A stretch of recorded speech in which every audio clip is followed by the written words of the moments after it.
Hello दोस्तों, आप सभी का स्वागत है आपके स्मृति गिनती के इस प्लेटफॉर्म पर। और आज हम स्टार्ट करेंगे एक टॉपिक साइंस का, जो कि है प्रकाश, लाइट। ठीक है, और ये टॉपिक स्टार्ट करते हुए मैं आपको कुछ चीजें बताते जाऊंगा। हर एक टॉपिक को किस तरीके से अपन पढ़ेंगे और समझेंगे। ठीक है, तो यहां पर प्रकाश नाम का जो हमने एक टॉपिक स्टार्ट किया है, तो प्रकाश का मतलब होता क्या है? लाइट होता है। प्रकाश का मतलब क्या होता है? लाइट होता है, जो अपन डेली लाइफ में समझ सकते हैं।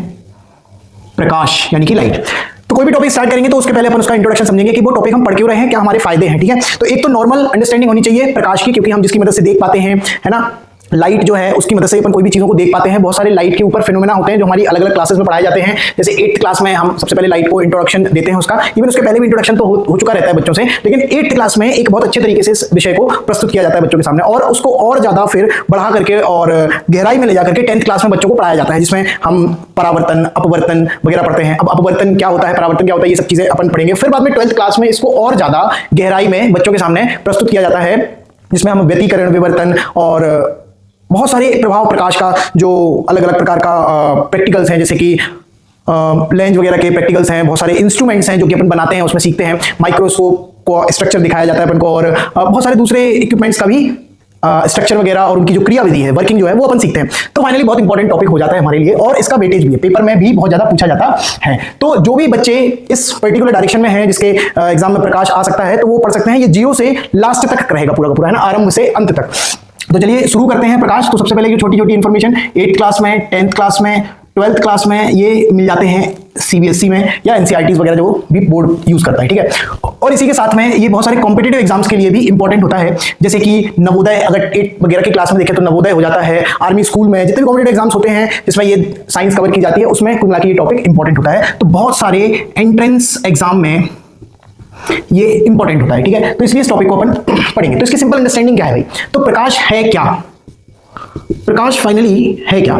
ठीक है, इतना सारा अपन ने समझ लिया कि भाई प्रकाश बहुत इंपॉर्टेंट है। चलो तो भाई है क्या ये? तो ये है ऊर्जा। ठीक है बच्चों, अपन कोई भी चीज को पढ़ेंगे जब भी, तो उसमें क्या होगा कि ये पहली क्लास है, तो इसमें अपन धीरे धीरे एलोबरेट करते चलेंगे। तो कोई भी चीज या तो भाई पदार्थ होगा या तो ऊर्जा होगी, अगर फिजिकल वर्ल्ड में वो एग्जिस्ट करती है और वो टेंजिबल है, यानी कि जिसको अपन छू सकते हैं या महसूस कर सकते हैं, और उसका द्रव्यमान अगर होगा तो फॉर ऑब्वियस है कि वो कोई ना कोई बोला चाहिए पदार्थ के रूप में होगी। और ऊर्जा, ऊर्जा जिसको हम फील कर सकते हैं, ठीक है, तो यह ऊर्जा के फॉर्म में होगी। तो प्रकाश एक प्रकार की क्या है भाई? ऊर्जा है। ठीक है ना, कई प्रकार की ऊर्जाएं होती हैं, तो प्रकाश भी एक प्रकार की क्या है? ऊर्जा है। जैसे ध्वनि भी एक प्रकार की क्या है? ऊर्जा है। उसी तरीके से प्रकाश भी एक प्रकार की क्या है? ऊर्जा है। जैसे हीट है ना, गर्मी जिसको अपन बोलते हैं ना, ऊष्मा, तो वो भी एक प्रकार की क्या है? ऊर्जा है। ऐसे करके केमिकल एनर्जी भी होती है, रासायनिक ऊर्जा भी है, गतिज ऊर्जा, स्थितिज ऊर्जा, बहुत सारे टाइप की ऊर्जा होती है। तो कुल मिला के प्रकाश भी एक प्रकार की ऊर्जा है, जो हमें माफ करिए, हमें देखने की शक्ति प्रदान करता है।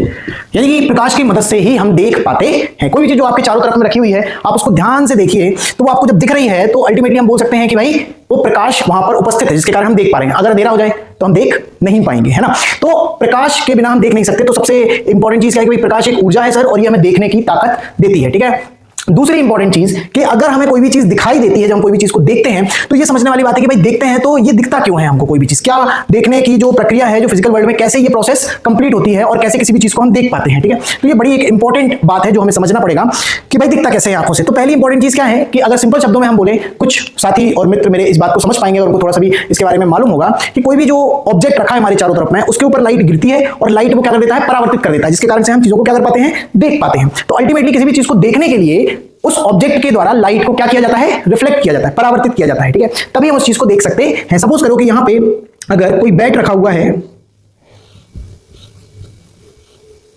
सॉरी, अगर यहां पे कोई बैट रखा हुआ है, तो इस बैट को अगर हम देख पा रहे हैं, तो उसका मतलब क्या है कि ये जो है प्रकाश को परावर्तित कर रहा है। ये क्या कर रहा है? प्रकाश को परावर्तित कर रहा है। समझ में आ रही है बात? और यहां पर मान के चलते हैं कि हमारी आई हो जाएगी, यहां पे हमारी क्या हो जाएगी? आंख हो जाएगी, और हम इसको क्या कर पा रहे हैं? देख पा रहे हैं। तो अगर हम इस बैट को देख पा रहे हैं, मतलब इस बैट के द्वारा प्रकाश का परावर्तन किया जा रहा है, और वो परावर्तित लाइट हमारे आंखों में आती है, और आंखों में हमारे कॉर्निया से होती हुई रेटिना यानी कि लास्ट में पहुंचती है, बिल्कुल जो पीछे साइड का पार्ट होता है आई बॉल का, और वहां पर इमेज बनाती है। तो अब ये भी सीखेंगे कि वो इमेज जो बनती है वो सीधी बनती है या उल्टी बनती है। अब इमेजेस के कितने टाइप होते हैं? रियल इमेजेस भी होती हैं और नॉन रियल यानी इमेजिनरी यानी काल्पनिक भी होती हैं, आभासी जिनको बोला जाता है हिंदी में। तो वो सारी की सारी चीजें धीरे धीरे पढ़ेंगे, माने कि हम इस टॉपिक को बहुत अच्छे लेवल तक लेके जाएंगे। आफ्टर सीइंग दीस वीडियोस आप लोग ये मानो कि लाइट में कोई दिक्कत नहीं आएगी किसी भी तरीके से। ठीक है, तो चलिए शुरू करते हैं। प्रकाश, अब क्वेश्चन ये उठता है कि सर, पहला क्वेश्चन, ये जो क्वेश्चन हैं ये बड़े इंपॉर्टेंट होंगे जो आपको चीजों को याद रखने में मदद करेंगे। हम विभिन्न रंग की वस्तुएं कैसे देख पाते हैं, मतलब हम अलग अलग प्रकार की जो वस्तुएं हैं वो कैसे देख पाते हैं। तो बड़ी सिंपल सी बात है बच्चों, इसका जो आंसर होगा वो क्या होगा भाई, कि प्रकाश जो होता है ना वो 7 रंगों से मिलकर बना होता है। जो प्रकाश है वो कितने रंगों से मिलकर बना होता है, 7 रंगों से, है ना। छोटे छोटे बच्चों को ये बात अगर सुन के अजीब लग रही होगी तो बेटा आप लोगों ने इंद्रधनुष देखा है ना, बरसात में बनता है इंद्रधनुष, जिस तरफ सूर्य रहेंगे ना, सूर्य भगवान, उसके अपोजिट डायरेक्शन में ये जो है आसमान में बनता है कभी कभी जब बरसात के दिन होते हैं, ठीक है। तो उस समय पे जो इंद्रधनुष बनता है, रेनबो बनता है, वो 7 कलर्स का होता है जिसको अपन विब्ग्योर बोलते हैं ना। तो अल्टीमेटली वो विब्ग्योर से ही बना होता है। तो जो प्रकाश होता है बेसिकली, प्रकाश जो कि एक ऊर्जा है, यानी कि यहाँ पे श्वेत प्रकाश की बात कर रहे हैं अपन, ठीक है। यानी कि प्रकाश भी अलग अलग रंगों से मिलकर बना होता है, तो अलग अलग रंगों को भी इंडिविजुअल में प्रकाश ही बोलेंगे, लाल रंग का प्रकाश, है ना, ऐसे करके। तो ये जो है ना, ये विब्ग्योर, बैजानी पीनाला 1 2 3 4 5 6 और 7, ठीक है ना। तो कुल मिला के ये 7 कलर से मिलकर बना होता है, जिसको अपन क्या बोलते हैं, VIBGYOR, यानी कि यहां पे क्या हो जाएगा, बैजानी पीनाला। इसको हिंदी में भी लिख लेते हैं, इसको विब्ग्योर बोलते हैं इंग्लिश में, और यहां पे क्या बोलते हैं, बैजानी हा, तो नी पी ना ला, यानी कि यहां पे क्या हो जाएगा, बैगनी कलर, और यहां पे जामुनी कलर, यहां पर नीला कलर, यहां पे हरा कलर, यहां पर पीला कलर, यहां पर नारंगी कलर, और यहां पर लाल रंग, ठीक है ना। तो ये VIBGYOR violet, indigo, blue, green, yellow, orange, red, ठीक है ना। तो ये इतने सारे कलर से मिलकर बना होता है। तो अगर मान के चलो कोई वस्तु में लाल कलर की दिख रही है, इसका मतलब ये है कि उस वस्तु के द्वारा सारा का सारा प्रकाश क्या कर लिया गया है, एब्जॉर्ब कर दिया गया है, और रेड कलर जो है उसको रिफ्लेक्ट कर दिया, ठीक है। रेड कलर जो है रिफ्लेक्ट कर दिया भाई, जो कलर वो रिफ्लेक्ट कर देगा वो आंखों में उसी का इमेज उसी के द्वारा बनाया जाएगा और वही कलर का दिखाई देगा। यानी कि कोई चीज अगर हमें ब्लू कलर की दिख रही है, माने ब्लू कलर का प्रकाश आंखों में आया, बाकी सारे कलर का प्रकाश एब्जॉर्ब कर लिया उस ऑब्जेक्ट ने, ठीक है ना। यानी कि सर अगर हमें कुछ नहीं दिख रहा, काला काला दिख रहा है या काले रंग की कोई ऑब्जेक्ट दिख रही है, तो मतलब उसमें सब कुछ एब्जॉर्ब कर लिया, अंदर कुछ भी रिटर्न नहीं किया, है ना, रिफ्लेक्ट नहीं हुआ, तो वो काले कलर का दिखाई देता है। अच्छा सर, अगर सब कुछ रिफ्लेक्ट कर दिया तो व्हाइट कलर का दिखता है। तो अल्टीमेटली ये भी बड़े इंपॉर्टेंट क्वेश्चन होते हैं। तो किसी भी वस्तु का जो हमें रंग दिखाई देता है वो क्यों दिखाई देता है, क्योंकि उस वस्तु के द्वारा उसी रंग का प्रकाश परावर्तित कर दिया जाता है। क्या कर दिया जाता है, परावर्तित कर दिया जाता है, और वो हमारी आंखों में प्रवेश करता है और उसी रंग का हमें दिखाई देता है। तो अब आपको ये कॉन्सेप्ट समझ में आ गया होगा। कुछ बातें मैं आपको बोर्ड पे लिख करके इस तरीके से कंसेप्चुअली समझाऊंगा, और कुछ बातें जो होंगी वो मैं एनसीईआरटी में आपको सिखाऊंगा वर्ड टू वर्ड, और उसके लिए आप इंतजार करिए, बहुत ही जल्द वो वीडियो भी आपको मिलेगी, है ना। तो एनसीईआरटी के वर्ड टू वर्ड एक्सप्लेन करेंगे, लेकिन उसके पहले प्रकाश का एक हल्का सा ओवरव्यू ले लेते हैं, वो बड़ा इंपॉर्टेंट है। तो ये तो श्वेत प्रकाश हो गया जिसमें रंग से मिलकर बना होता है। अब एक जो शब्द बार बार बड़ा आ रहा है जिसको हम क्या बोल रहे हैं, परावर्तन। क्या बोल रहे हैं, परावर्तन। तो बेटा ये परावर्तन समझना बड़ा इंपॉर्टेंट है। तो चलिए अपन समझते हैं यहाँ पर कि परावर्तन क्या है, ठीक है। तो ये हमारा ये टॉपिक चलता आ रहा है यहाँ से, और अल्टीमेटली यहाँ पे आया और एक नया टॉपिक स्टार्ट हुआ जिसको हम बोल रहे हैं परावर्तन। भाई किसका परावर्तन है, प्रकाश का परावर्तन, प्रकाश का परावर्तन, है ना। तो ये जो प्रकाश का परावर्तन है इसको हम किस तरीके से समझ सकते हैं, भाई कोई भी चीज किसी सतह पे आई और वो उस सतह के द्वारा टकरा के वापस आ गई सेम मीडियम में, तो उसको परावर्तन बोलते हैं। जैसे हमने बॉल कोई दीवार पे मारा और वो दीवार से टकरा के वापस आ गई, तो ये क्या हो गया, बॉल रिफ्लेक्ट हो गई, है ना, बाउंस बैक। बॉल के लिए अपन रिफ्लेक्शन नहीं बोलेंगे, क्या बोलेंगे, बाउंस बैक। तो बाउंसिंग बैक ऑफ बॉल, है ना, या bouncing back of light is called reflection. समझ में आ गई बात। तो रिफ्लेक्शन क्या है भाई, इसको अपन डायग्राम की मदद से भी दिखा देते हैं। तो यहाँ पे लाइट का रिफ्लेक्शन, तो यहाँ पे क्या हो जाएगा भाई, रिफ्लेक्शन ऑफ लाइट, ये सी बना हुआ है, रिफ्लेक्शन ऑफ लाइट, प्रकाश का परावर्तन, ठीक है ना। और प्रकाश का परावर्तन इसको हम बोल के समझाएं उससे अच्छा मैं आपको क्या करता हूं, इसको एक छोटे से डायग्राम के द्वारा समझाने की कोशिश करता हूं। मान लेते हैं कि यहां पर ये एक छोटा सा कोई सरफेस है, प्लेन है, और यहां पर इसका मतलब ये क्या है भाई, ये जो सरफेस है वो ओपेक है। ओपेक यानी अपारदर्शी। मान के कोई दीवार है या नीचे का फ्लोर है, कोई भी ऐसी चीज है, और इसके ऊपर हमारा कोई भी प्रकाश किरण आती है और इससे टकराती है इस पॉइंट पर, और इस पॉइंट से टकरा के वो वापस चली जाती है, ठीक है ना। तो इस तरीके से जो प्रकाश आया और टकरा करके वापस चला गया, तो इसी घटना को हम क्या बोलते हैं, प्रकाश का परावर्तन। And this is very important topic, ठीक है। इस टॉपिक को अपन बहुत डिटेल में पढ़ेंगे, जिसमें हम प्रकाश के परावर्तन के नियम समझेंगे और उन नियमों पर आने वाले प्रश्न भी स्टडी करेंगे, ठीक है। और फिर आगे समझेंगे कि मिरर कितने टाइप के होते हैं, plane mirror, concave mirror, convex mirror, उत्तल दर्पण, अवतल दर्पण और समतल दर्पण, ठीक है ना। और फिर कुछ मिक्स बोलना चाहिए दर्पण भी आते हैं। आपने देखा होगा कई बार म्यूजियम वगैरह में ऐसे कुछ मिरर्स रखे रहते हैं जिसके सामने हम खड़े होते हैं तो हम मोटे, पतले, बड़े, छोटे, अलग अलग प्रकार की आकृति में दिखाई देती है जो हमारी इमेज होती है, ठीक है। तो वो चीजों को भी समझेंगे। तो फिलहाल प्रकाश का परावर्तन। अब प्रकाश का परावर्तन के इंपॉर्टेंट क्या है, नियम, जो बड़ा इंपॉर्टेंट टॉपिक है, प्रकाश के परावर्तन के नियम। तो यहां पे क्या बोलेंगे अपन, प्रकाश के परावर्तन के नियम, ठीक है ना, rules of reflection of light, ठीक है, या अपन बोल सकते हैं लॉज ऑफ रिफ्लेक्शन। तो यहां पे जो लॉज ऑफ रिफ्लेक्शन है वो हम पढ़ने वाले हैं। ये जो मैं अलग अलग बार लिखता हूं उसका बड़ा इंपॉर्टेंस है, क्योंकि बच्चों क्या होता है, ये जो टर्म्स होते हैं ना, लॉज ऑफ रिफ्लेक्शन, परावर्तन के नियम, यही कीवर्ड्स होते हैं। तो अगर मैं आपको ये सारी की सारी चीजें बार बार लिख रहा हूं, हिंदी में लिख रहा हूं, इंग्लिश में लिख रहा हूं, तो उसका मेन जो कारण है वो क्या है, वो यही है कि भाई ये टर्म्स इंपॉर्टेंट है आपके लिए, करेक्ट है। तो देखो आपको ऊपर वाले में अभी दिखेगा प्रॉपर प्रकाश के परावर्तन के नियम। तो पहला जो नियम है वो क्या है, लेकिन पहला नियम अपन कुछ भी वर्ड वगैरह में समझें उससे अच्छा हम क्या करते हैं कि हम इसको डायग्राम से समझते हैं, ठीक है। क्योंकि पूरी की पूरी जो लाइट है ना उसमें रे डायग्राम्स वगैरह बना करके, छोटे छोटे इंपॉर्टेंट डायग्राम्स वगैरह बना करके अगर हम उसको समझेंगे तो बड़ा मजा आएगा और हमको याद भी रहेगा। तो इसलिए हमें क्या करना है, इसको क्या बोलेंगे भाई, नॉर्मल, यानी कि अभिलंब, ठीक है। और ये जो किरण है, ये जो प्रकाश आया है, ठीक है ना, इस सरफेस पे, पर्टिकुलर इस सरफेस पे, तो ये जो प्रकाश आया है, ये प्रकाश को हम क्या बोलेंगे, आपतित किरण। क्या बोलेंगे भाई, आपतित किरण, या इसी को इंग्लिश में क्या बोलते हैं सर, तो इसको इंग्लिश में बोलते हैं इंसिडेंट रे। क्या होते हैं, incident ray, this is important, ठीक है, इंसिडेंट रे, आपतित किरण। और ये जो इधर पॉइंट पे आई, जिस भी पॉइंट पे वो आएगी, टकराएगी, ठीक है ना, तो ये क्या हो जाएगा, ये पॉइंट को बोलेंगे पॉइंट ऑफ इंसिडेंस, आपतन बिंदु। क्या बोलेगा, आपतन। देखिए दोस्तों, ये हम पढ़ रहे थे परावर्तन के नियम, ठीक है ना, लॉज ऑफ रिफ्लेक्शन। तो यहां पर अपन ने क्या सीखा था कि ये जो बिंदु है, इस पॉइंट को, जहां पे किरण, आपतित किरण क्या होती है, सरफेस से टकराती है, किसी भी सरफेस से क्या करती है, टकराती है, तो ये आपतन बिंदु है या point of incidence, point of incidence. और ये जो जाने वाली किरण है ना, इसको बोलते हैं परावर्तित किरण, परावर्तित किरण, यानी कि रिफ्लेक्टेड रे,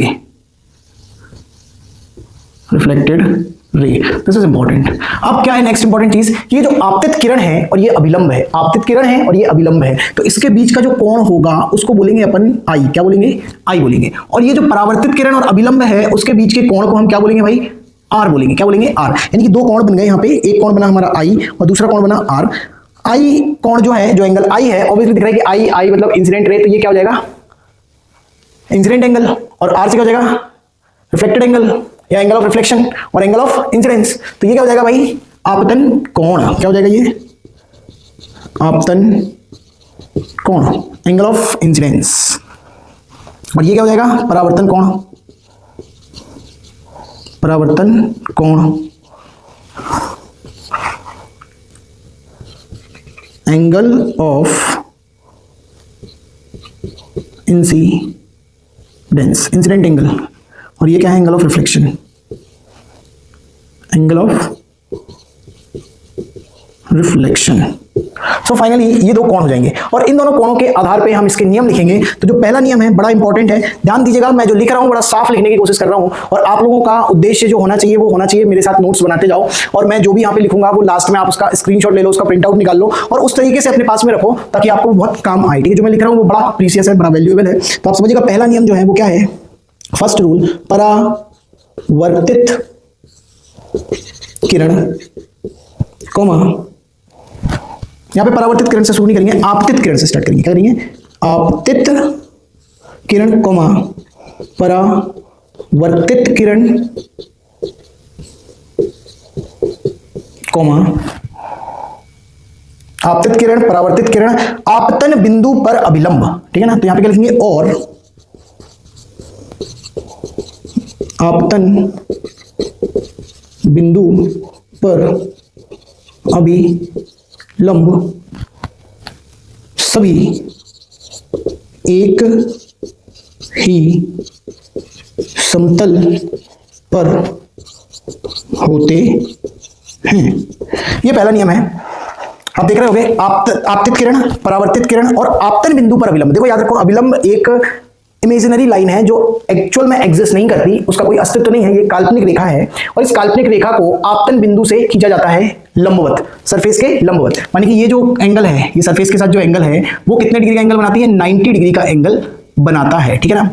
ये इस तरीके से अगर अपन देखें तो ये 90 डिग्री का एंगल बनाता है अपने सरफेस के साथ में, ठीक है, अभिलंब जो होता है। और अभिलंब कहां पे खींचा जाता है? हमेशा आपतन बिंदु पर, ठीक है। इसको अपन इसके ऊपर अपन एक ड्रिल करेंगे छोटी सी, because this is very important concept. ये छोटी सी बारीकी है जिस बारीकी के आधार पर आप अलग अलग टाइप के कम से कम 2-3 प्रकार के क्वेश्चन को सॉल्व कर सकते हो और आंसर कर सकते हो, ठीक है। दूसरा जो नियम है, दूसरा जो लॉ है वो अपन यहाँ पे देख लेते हैं, उसके बाद अपन आगे बढ़ेंगे।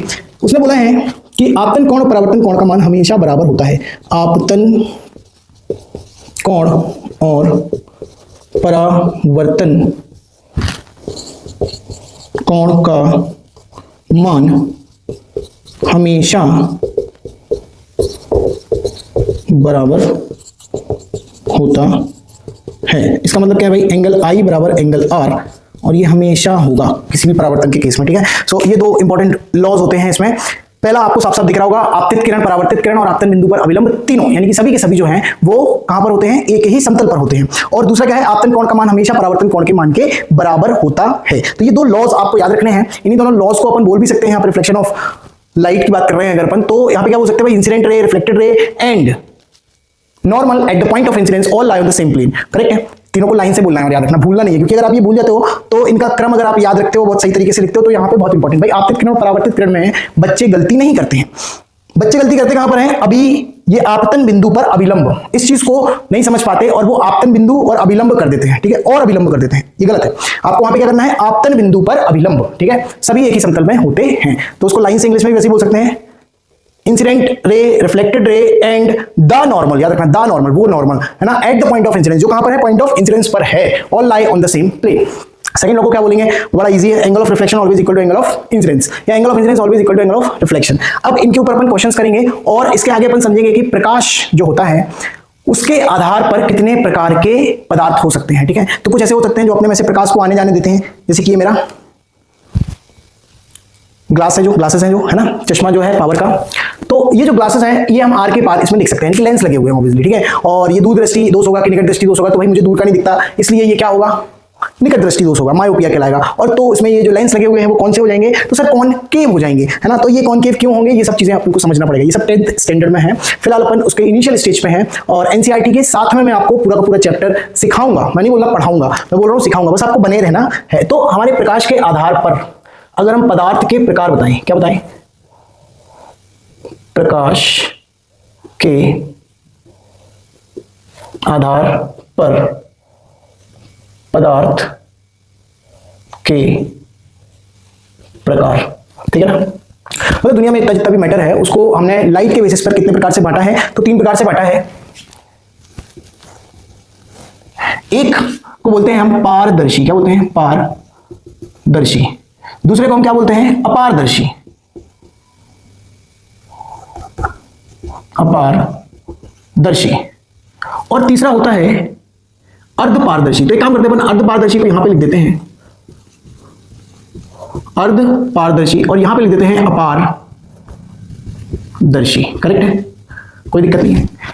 तो 3 प्रकार से होता है, पारदर्शी, अर्धपारदर्शी और अपारदर्शी। पारदर्शी को इंग्लिश में क्या बोलते हैं सर? तो पारदर्शी को बोला जाता है, क्या बोला जाता है पारदर्शी को? ट्रांसपेरेंट। Transparent, transparent. और ये क्या होता है भाई? ट्रांसलूसेंट। ट्रांसलूसेंट। और तीसरा क्या होता है? ओपेक। ओपेक, ठीक है ना।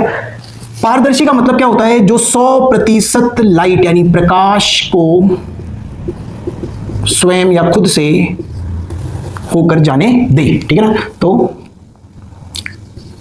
स्वयं से होकर जाने दे।